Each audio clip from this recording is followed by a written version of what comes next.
কোনদিন জিবরাইল আসে না। মুহাম্মদ সাল্লাল্লাহু আলাইহি সাল্লাম তো কোনো মন গড়া কোনো কথা বলেন না, ওহীর আলোকে আল্লাহ পাক রব্বুল আলামিন তাকে যা জানান তাই তিনি বলেন। আল্লাহ পাক রব্বুল আলামিন কোরআন মাজিদে সূরা নাজমের মধ্যে বলছেন, ওয়ামা ইয়ানতিকু আনিল হাওয়া ইন হুয়া ইল্লা ওয়াহায়ুন ইউহা। আল্লাহু আকবার। আল্লাহ পাক রব্বুল আলামিন বলছেন, আমার নবী নফসকে অনুসরণ করে কোনো কথা বলেন না, তিনি যা বলেন সব কার কথা? আরো জোরে কার কথা? আরো জোরে বলতে হবে কার কথা? তিনি যা বলেন সব আল্লাহর কথা বলেন। আল্লাহ পাক রব্বুল আলামিন বলেন, ওয়ালাউ তাকাওয়ালা আলাইনা বা'দাল আকাবির لأخذنا منه باليمين ثم لقطعنا منه الوتين। الله আল্লাহ পাক রব্বুল আলামিন বলছেন, আমার নবী কোন কথা যদি কোরআনের মধ্যে আমার নামে চালিয়ে দিত তাহলে আমি আমার নবীর ডান হাতকে চেপে ধরতাম, আর তার কণ্ঠ নালীকে আমি আল্লাহ পাক রব্বুল আলামিন ছেড়ে ফেলে দিতাম। হুজুর যা বলেন সব কার কথা? আল্লাহর কথা হুজুর বলেন। এখন জিবরাইল আলাইহিস সালাম তো আসেন না, হুজুর ভেবেছেন প্রতিদিন তো আমার কাছে জিবরাইল আসে, এই তিনটা প্রশ্নের জবাব আমি জিবরাইল আলাইহিস সালামের কাছ থেকে জেনে এই কাফেরদেরকে বলবো। কিন্তু ইনশাআল্লাহ না বলার কারণে 2 দিন হয়ে গেল, 3 দিন হয়ে গেল, জিবরাইল আলাইহিস সালাম আর দুনিয়াতে অবতরণ করেন না। হুজুর পেরেশান হয়ে গেলেন, হুজুর ভারাক্রান্ত হয়ে গেলেন। কি ব্যাপার, কেন জিবরাইল আলাইহিস সালাম জমিনে অবতরণ করেন না? এইদিকে কাফেররা কুচ্ছা রটনা করা শুরু করেছে, মুহাম্মদ মিথ্যা নবী, কারণ সত্য নবী হলে তো সে উত্তরটা দিতে পারবে। এদিকে প্রতিবাদের ঝড় উঠে গিয়েছে নবীজি সাল্লাল্লাহু আলাইহি ওয়াসাল্লামের চাচা উম্মে জামিল। এই মহিলা বলে ফেলছে, মুহাম্মাদের কাছে যে জিনটা আসতো ওই জিনটা আর আসে না। হুজুর এই কথা শুনে আরো বেশি ব্যথিত হয়ে গেলেন, আর জিবরাইল কেন আমার কাছে আসেন না?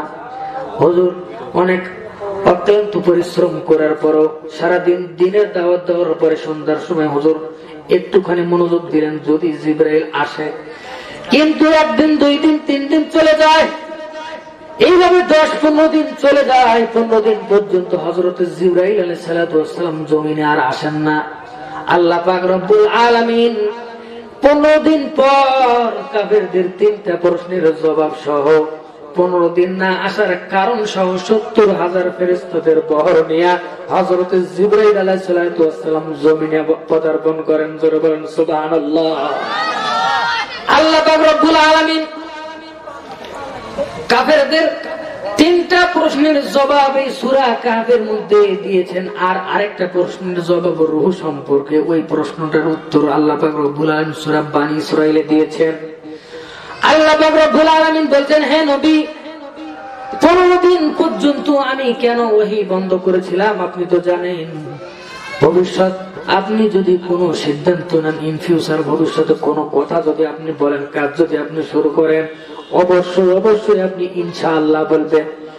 ইনশাআল্লাহ আপনি বলতে ভুলে গিয়েছেন বিদায় আমি আল্লাহ রব্বুল আলামিন আমার জিবরাইল আলাইহিস সালামকে ওহীর দরজা বন্ধ করে দিয়েছি।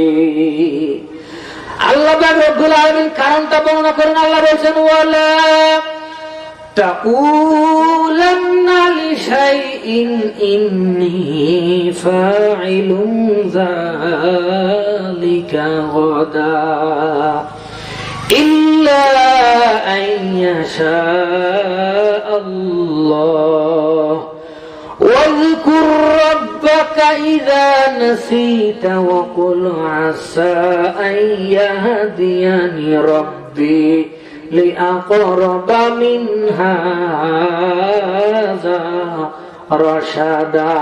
الله أكبر। الله رب العالمين বলেন, ولا تقولن لشيء إني فاعل ذلك غدا আগামীতে কোনো কথা যখন আপনি বলবেন অবশ্যই অবশ্যই আপনি ইনশাআল্লাহ বলবেন। ইনশাআল্লাহ বলতে যদি আপনি ভুলে যান তাহলে যখনই আপনার যখন আপনার স্মরণ হয়ে যায় তখনই আপনি ইনশাআল্লাহ বলে নেবেন। ইনশাআল্লাহর মানে হলো ইনশাআল্লাহ আমার আল্লাহ যদি চান, আল্লাহ যদি করান, আল্লাহ যদি তৌফিক দেন, ইনশাআল্লাহ যখন আমরা পাঠ করব ওই কাজের জিম্মাদারি সম্পূর্ণ আল্লাহ পাক রব্বুল আলামিন হাতে নিয়ে না। ইনশাআল্লাহ বলবো তো আমরা সব কাজ, অনেকে তাও ইনশাআল্লাহ বলে না। ইনশাআল্লাহ বলবো তো। একটা ঘটনা মনে পড়ে গেল। ইনশাআল্লাহ একজন মুসল্লি বাজারে গরু কেনার জন্য গেল, মনে করেন হাজিরহাটে। এখন আমাদের এখানকার ইমাম সাহেব মুসল্লিকে ডাক দিয়ে ইমাম সাহেব বললো, ভাই যাচ্ছেন কোথায়? বলছে হুজুর গরু কিনতে যাচ্ছি। তো হুজুর বললো আপনি ইনশাআল্লাহ বলেন, ইনশাআল্লাহ গরু কিনে বাড়িতে ফিরবো। তো এই মুসল্লি ডাক দিয়ে বলে, হুজুর পকেটে আছে টাকা আর হাতে আছে গরু, আর আপনি বলতেছেন ইনশাআল্লাহ, এটা কোনো কথা হলো? এইভাবে ইমাম সাহেবকে কটাক্ষ করে যখন বাজারে চলে গেল, এরপরে বাজারে যখন গরু কিনা কাটা শেষ, যখন টাকাটা দিবে তখন দেখে টাকার ব্যাগটা আর নাই, কোথায়? পকেট মার নিয়ে চলে গিয়েছে। এরপর ইমাম সাহেবের কথা স্মরণ হয়েছে, আরে যদি ইনশাআল্লাহ বলতাম কত ভালো হতো। এরপর ভারাক্রান্ত অবস্থায় যখন সে বাড়ির দিকে ফিরতেছে, ইমাম সাহেব তো আবার বসা। ইমাম সাহেব বলছেন, ভাই গরু কি কিনা হয়েছে? বলতেছে হুজুর ইনশাআল্লাহ কিনে নাই। ইনশাআল্লাহ এবার শিখে ফেলছে, এবার সব কাজে ইনশাআল্লাহ বলা শুরু করে দিয়েছে। এই জন্য আমাদের বুঝতে হবে আগামীতে যখন কোনো কাজ বা কোনো কথা যখন আমরা বলবো তখন অবশ্যই অবশ্যই আমরা কি বলবো? ইনশাআল্লাহ বলে দিব। আজকে প্রথম নম্বর যে শিক্ষা তা হলো প্রতিটি কাজে প্রতিটি উদ্যোগে আমরা কি বলবো? আরো জোরে বলতে হবে, কি বলবো? ইনশাআল্লাহ আমাদেরকে বলতে হবে। এবার আসুন কাফেরদের কর্তৃক তিনটা প্রশ্নের জবাব আল্লাহ রাব্বুল আলামিন সুন্দরভাবে বিবরণ দেওয়া শুরু করলেন। এরপরে 15 দিন না আসার কারণটাও বর্ণনা করলেন। এইদিকে 15 দিন না আসার কারণে হুজুর ব্যথিত হয়ে গেলেন। আল্লাহ পাক রব্বুল আলামিন আয়াত নাযিল করে দিয়েছে, যে আয়াতে কারিমা আমি আপনাদের সম্মুখে তেলাওয়াত করেছি। আল্লাহ বলছেন, ফালাআল্লাকা বাখিউন নাফসাকা আলা আসারিহিম ইল্লাম ইউমিনু বিহাযাল হাদিসি আসাফা। আল্লাহু আকবার। আল্লাহ পাক রব্বুল আলামিন নবীকে সান্ত্বনা দিয়ে নাযিল করেছেন, হে নবী এই কাফেররা যদি ঈমান না আনে তাহলে আপনি পেরেশান হবেন না। হুজুর চিন্তিত হয়ে গেলেন, কেন ওহী আসে না? ওহীর আলোকে আমি যদি উত্তরটা দিতে পারি এই কাফেররা ইসলাম ধর্ম গ্রহণ করবে। হুজুর উত্তর দিতে পারছেন না। এদিকে মক্কার কাফেররা ইসলাম ধর্ম কবুল করছে না। হুজুর ব্যথিত হয়ে গেলেন, আহারে যদি উত্তরটা দিতে পারতাম তাহলে তো সবাই ইসলাম ধর্মটা গ্রহণ করতো। তার অন্তরের মধ্যে কত ব্যথা। কিন্তু আমরা যে নবীর উম্মত, সেই নবী মানুষদেরকে জাহান্নাম থেকে বাঁচানোর জন্য এত চেষ্টা করেছে, তার অন্তরের মধ্যে সবসময় ব্যথা থাকতো উম্মতকে নিয়ে। কিন্তু আমরা সেই নবীর উম্মত, আজকে কিন্তু আমাদের পরিবার পরিজনকে জাহান্নামের আগুন থেকে বাঁচানোর চেষ্টা করি না, ঠিক কিনা বলেন? অথচ আল্লাহ পাক রব্বুল আলামিন সূরা তাহরীমের 6 নম্বরে আল্লাহ পাক রব্বুল আলামিন জানিয়ে দিয়েছেন, ইয়া আইয়ুহাল্লাযীনা আমানু কু আনফুসাকুম ওয়া আহলিকুম নারা। আলহামদুলিল্লাহ। আল্লাহ পাক রব্বুল আলামিন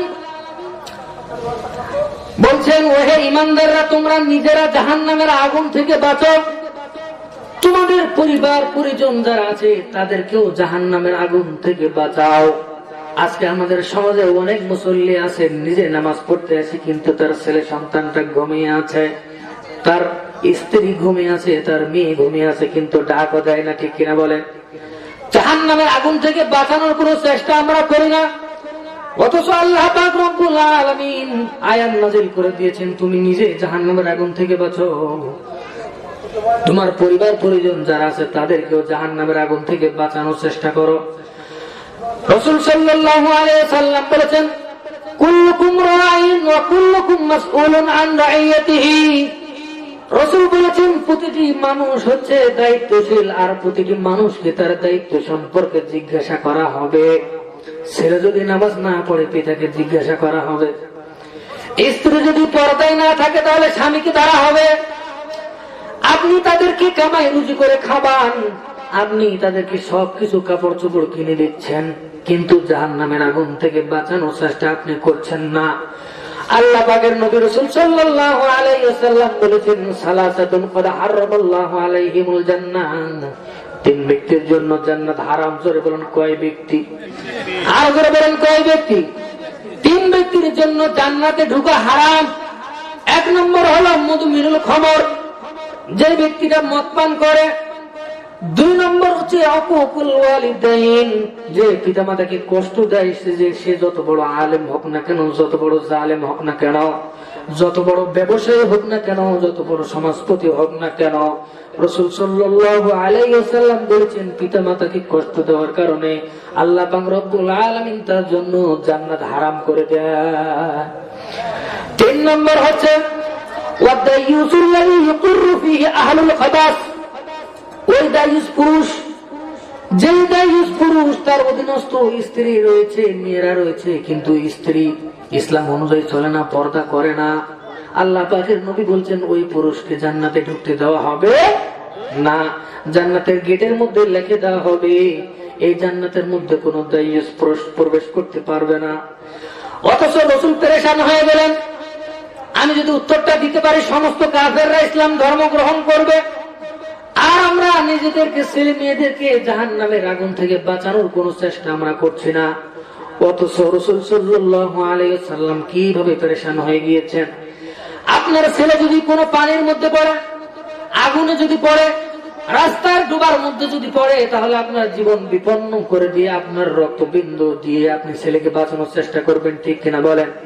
কিন্তু আপনার ছেলে মেয়ে চিরদিনের জন্য জাহান্নামী হয়ে যাচ্ছে, এই জাহান্নাম থেকে বাঁচানোর কোন চেষ্টা আপনার নাই। এই জন্য ছেলে মেয়েদেরকে জাহান্নামের আগুন থেকে বাঁচানোর চেষ্টা করতে হবে। অন্তরের মধ্যে উম্মতের ফিকির থাকতে হবে, দরদ থাকতে হবে, মহব্বত থাকতে হবে, ভালোবাসা থাকতে হবে। কোরআন মাজিদ আল্লাহ সুবহানাহু ওয়া তাআলা লোকমান নামে একটা সূরা নাযিল করেছেন। জোরে বলুন কি নাম?